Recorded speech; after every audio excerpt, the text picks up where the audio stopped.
Alright, just got a new precision power supply by Rigol DP832. Did a lot of research on it, and I love this thing. But basically, it's going to be very, very accurate as far as the current and the voltage.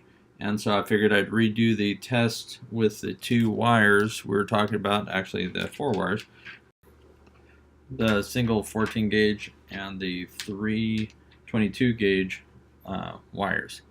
And so I'm go ahead and get started with that.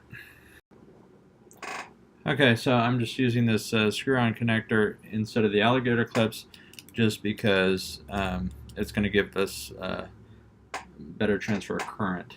So we're looking at 0.69 amps or 690 milliamps and 352 milliwatts, and that's at 0.5 volts. So I'll go ahead and switch on over to the 14 gauge.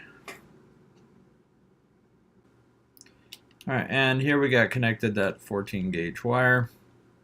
You can see it's drawing 680 milliamps and the wattage is 347 milliwatts. So actually the voltage, with slightly higher voltage, it's still drawing less than the 22 gauge wire times 3.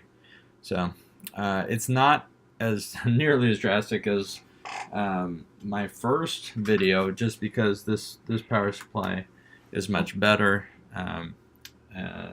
As Carlos pointed out, the power supply I had before were just your basic power supplies, and this one's a lot more precise. So that's why the current is definitely closer. And actually, I think that if I think there was one person on the quiz that said the same, and actually I'd probably give it to them because the difference is, 10 milliamps of difference, not that much at all. Depends on your application. So I just thought I'd share that with you guys, and if you have any questions, let me know. Good to have you guys on the Re-Engineers. Always a good conversation.